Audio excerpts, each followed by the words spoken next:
दोस्तों, मैं आचार्य वसुधा हार्दिक अभिनंदन करती हूँ आप सभी का आपके अपने YouTube चैनल गुरु सप्तऋषि ज्योतिष शिक्षण संस्थान की ओर से। दोस्तों, आज के वीडियो में हम बात करने वाले हैं मंगल देव के बारे में।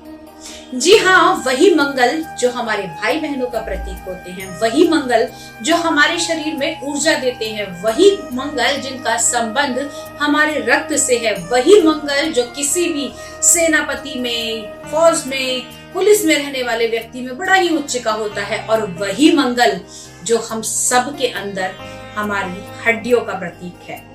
मंगल हमारे अंदर बहुत सारी चीजों में विद्यमान है।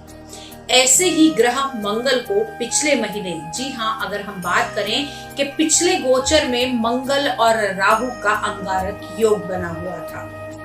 काफी सारी राशियों को बहुत ज्यादा दिक्कतें भी हुई, लेकिन अब खुशी की बात यह है कि मंगल राशि परिवर्तन कर रहे हैं और मेष राशि से निकलकर अब आ रहे हैं वृषभ राशि में। मंगल का वृषभ राशि में गोचर होगा 10 अगस्त 2022 को रात्रि 21:32 यानी कि रात को 9:32 पर। अब मंगल के गोचर का किस किस राशि पर और क्या क्या प्रभाव पड़ने वाला है जानेंगे आज के इस वीडियो में। सबसे पहले आपको बता दूं कि प्लीज अगर चैनल को सब्सक्राइब नहीं किया है तो सब्सक्राइब कर दीजिए, साथ ही साथ बेल आइकन को जरूर दबा दीजिए ताकि आने वाले सभी वीडियो आपको समय से मिल सके। तो चलिए जानेंगे कौन सी होंगी वो भाग्यशाली राशियां जिनके ऊपर पड़ेगा प्रभाव मंगल का। कौन सी होंगी वो राशियां जिनको करनी है सतर्कता, और कौन सी होंगी वो राशियां जो निश्चित तौर पर थोड़े उपाय करें।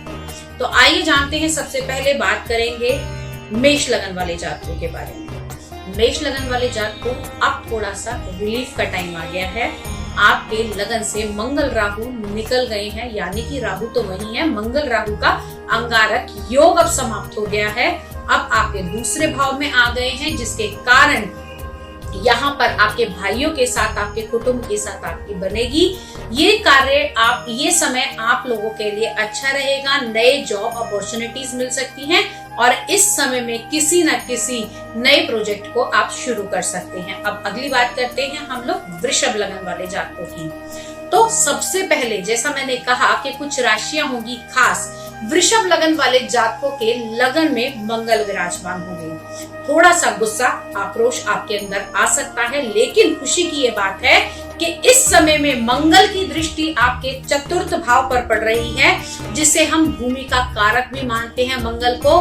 और यहाँ पर अगर हम देखें, चतुर्थ भाव पे दृष्टि पड़ने से आप लोग कोई नई भूमि खरीद सकते हैं। साथ ही साथ जो लोग किसी प्रकार का प्रॉपर्टी का बिजनेस करते हैं, रेत, मटेरियल और खाने पीने का काम करते हैं, किसी प्रकार के स्पोर्ट्स आइटम बनाते हैं, उन लोगों के लिए टाइम पीरियड बहुत ही शुभ रहने वाला है।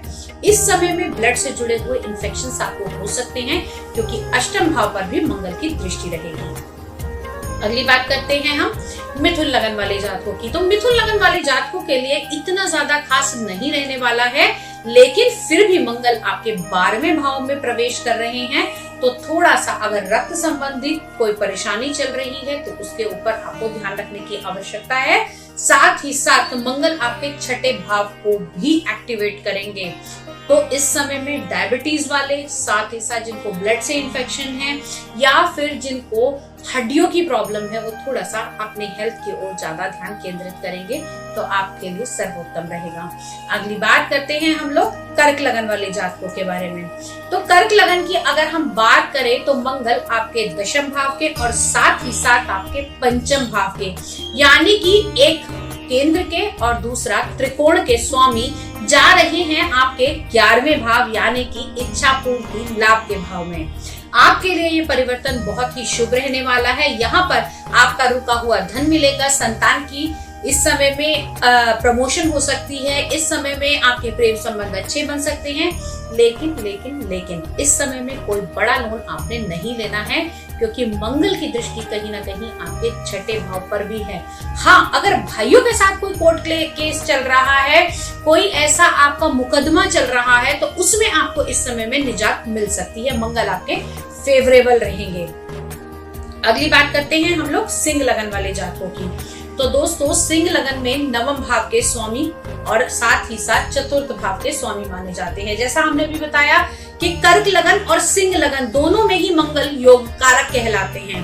अब यहाँ पर मंगल का जो राशि परिवर्तन हो रहा है, एक केंद्र और एक त्रिकोण का स्वामी आपके केंद्र में स्थापित होने वाला हुआ है। यहाँ पर मंगल कर्म भाव के अंदर आएंगे। भाग्य के साथ कर्म का मिलना, कहीं ना कहीं रुके हुए प्रोजेक्ट्स पूरे होंगे, जहां काम आपका रुक चुका है वो पूरा होगा। साथ ही साथ जिन प्रोजेक्ट्स में आपको लग रहा था कि अब कुछ भी नहीं हो सकता, वो यहाँ से उभरते हुए दिखाई देंगे। साथ ही साथ अगर आप किसी गवर्नमेंट सेक्टर में हैं, फौज के सेक्टर में हैं, सेना से कार्यरत हैं, तो ये बदलाव आपके लिए बहुत ही ज्यादा लाभप्रद होगा और साथ ही साथ इस समय में आपको कोई प्रमोशन भी मिलने के चांसेस बने हुए हैं। अगली बात करते हैं हम लोग कन्या लगन वाले जातकों की। तो कन्या लगन के नवम भाव में मंगल का गोचर हो रहा है, अष्टम और तीसरे घर का, यानी कि दो त्रिक भावों के स्वामी आपके नवम भाव के अंदर विराजमान होंगे, भाग्य भाव के अंदर विराजमान होंगे। थोड़ी सी दिक्कतें इस टाइम में आपको आ सकती है, लेकिन यहाँ पर मंगल बैठकर सीधा दृष्टि देंगे आपके चतुर्थ भाव को और साथ ही साथ आपके 12वें और तीसरे भाव को। तीसरा भाव माना जाता है बल पराक्रम का।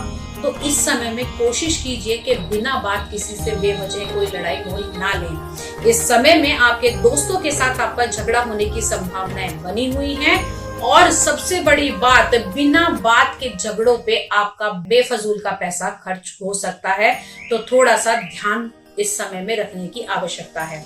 अगली बात करते हैं हम लोग तुला लगन वाले जातकों की।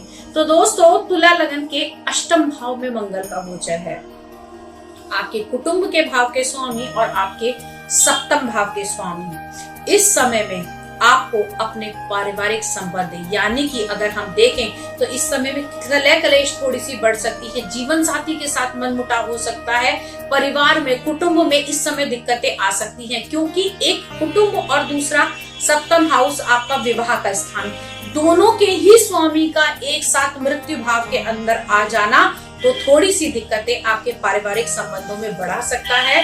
जितना हो सके उतना कम बोलना है, क्योंकि दूसरे भाव का यानी कि आपके वाणी के भाव का स्वामी भी अष्टम भाव में आ रहा है। आपके कड़वा बोलने से, आपके गुस्सा रहने से आपके आपसी संबंध इस समय बिगड़ सकते हैं। पार्टनरशिप में जो लोग काम करते हैं उनकी पार्टनरशिप भी इस समय खतरे में आ सकती है, तो थोड़ी सी सावधानी बरतें, मंगल के मंत्रों का जाप करें और इस दिन आप लोग हनुमान जी की आराधना अवश्य करें। अगर सुंदरकांड का पाठ कर सकते हैं तो हर मंगलवार को सुंदरकांड का पाठ करें, समय आपके लिए अनुकूल हो जाएगा। अब अगली बात करते हैं हम लोग वृश्चिक लगन वाले जातकों की। तो दोस्तों, वृश्चिक लगन के तो लगन के ही स्वामी हैं, एक लगन भाव के और दूसरे छठे भाव के स्वामी का सप्तम भाव के अंदर आना कहीं ना कहीं इस समय में जीवन साथी के साथ में थोड़ी सी दिक्कतें आ सकती हैं। साथ ही साथ आपका थोड़ा गुस्सा भी बढ़ सकता है, क्योंकि इस समय में जीवन साथी के साथ थोड़ी खटपट होगी और मंगल आपके सप्तम भाव में विराजमान है और दृष्टिबद्ध होंगे आपके सप्तम भाव पर, आपके लगन पर, आपके दूसरे भाव पर और साथ ही साथ आपके कर्म भाव पर भी। तो यहाँ पर अगर हम देखें तो वृश्चिक लगन वालों जातकों के लिए थोड़ा सा इस समय आपको संभल कर रहने की आवश्यकता है, क्योंकि हो सकता है काम में भी, व्यवसाय में भी इस समय परिवर्तन आ सकते हैं। अब अगली बात करते हैं हम लोग धनु लगन वाले जातकों की। तो धनु लगन के पंचम भाव के स्वामी हैं। पंचम भाव के स्वामी का छठे भाव के अंदर आना, हालांकि अपने से दूसरे में आ रहे हैं, लेकिन दिक्कतें ये होंगी कि रोग के भाव में, ऋण के भाव में इस समय में बिना बात का आपको ऋण लेना पड़ सकता है। ये ऋण कौन सा होगा? अपने लिए ऋण नहीं लेंगे, दूसरों की भलाई के लिए पैसा इस समय में उठा सकते हैं। साथ ही साथ किसी की बेवजह के फजूल के बातों में बीच में ना आए। होगा क्या, दो लोगों की लड़ाई के बीच में वो लोग तो निकल जाएंगे, आप उस समय में फंस सकते हैं। अब अगली बात करते हैं हम लोग मकर वाले जातकों के बारे में। तो दोस्तों, मकर राशि की अगर मैं बात करूं तो आपके चतुर्थ भाव के और आपके 11वें भाव के दो शुभ भाव के स्वामी हैं, जो आकर विराजमान हो रहे हैं आपके पंचम भाव में, यानी कि प्रेम के, संतान के, शिक्षा के भाव में मंगल का यहाँ आना जो लोग सर्जन का काम करते हैं, किसी प्रकार का आप लोग इस समय में अगर मैं कहूँ कि ब्लड से जुड़े हुए काम करते हैं, कोई टेस्टिंग करते हैं, किसी ब्लड बैंक में काम करते हैं, वो आपके लिए लाभकारी रहेगा। इस समय मैं अगर बात करूं कुंभ लगन वाले जातकों के 2 खराब भावों को यानी कि छठे और अष्टम और 12वें भाव पर दृष्टि पड़ने के कारण हेल्थ से जुड़ी हुई समस्याएं इस समय आपकी उत्पन्न हो सकती हैं। हार्मोन्स की जिनको प्रॉब्लम है वो थोड़ा सा ध्यान इस समय में अवश्य रखें, क्योंकि अष्टम भाव पे भी दृष्टि है और 12वें भाव पर भी दृष्टि है। हालांकि अपने ही भाव को दृष्टिवत भी कर रहा है, यानी कि वृश्चिक राशि के ऊपर भी दृष्टि रहेगी 11वें भाव पे, लेकिन हेल्थ से जुड़ी हुई समस्याएं आ सकती हैं।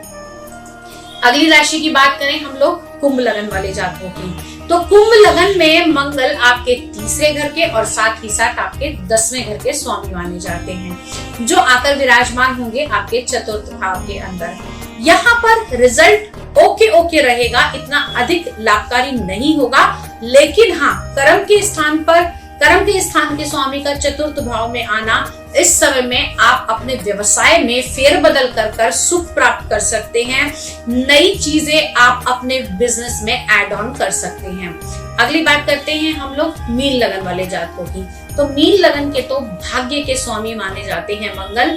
भाग्य के स्वामी का 3रे घर के अंदर आना, कहीं ना कहीं एक त्रिक भाव में मंगल का आना, यहाँ पर बैठकर मंगलिक कार्यों में थोड़ी सी कमी हो जाएगी। जो चीजें आप सोच रहे थे कि अब परवान चढ़ने वाली हैं, वो थोड़ी सी रुक सकती हैं। इस समय में आप लोग सबसे बड़ी बात अपने मित्र संबंधियों के साथ बनाकर रखें, उनसे बिना बात की कोई लड़ाई झगड़ा ना करें। साथ ही साथ इस समय ट्रेवल के चांसेस भी बने हुए हैं, लेकिन आपको बहुत ज्यादा जो ध्यान रखने की आवश्यकता है वो आप लोग ध्यान रखेंगे। किसी भी प्रकार की नजर दोष इत्यादि आपको इस समय में सता सकती है, तो थोड़ा सा ध्यान रखने की आवश्यकता है।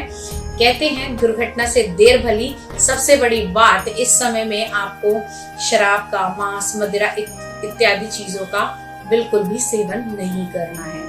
आज के वीडियो में इतना ही। मंगल का ये राशि परिवर्तन आपकी राशि के लिए कैसा होगा ये हमने बताया। क्या करना है क्या नहीं करना इसकी भी जानकारी दी। सर्वोत्तम बात कि यदि आप मंगल के अच्छे प्रभाव पाना चाहते हैं तो आप लोगों के लिए रामबाण उपाय है सुंदरकांड का पाठ। सुंदरकांड का पाठ कोई भी कर सकता है। सुंदरकांड का पाठ करने से भूमि के देवता मंगल बहुत ही खुश होते हैं और अपने बुरे प्रभावों को कम करके आपको शुभ प्रभावों की अनुभूति कराते हैं। आज के वीडियो में इतना ही।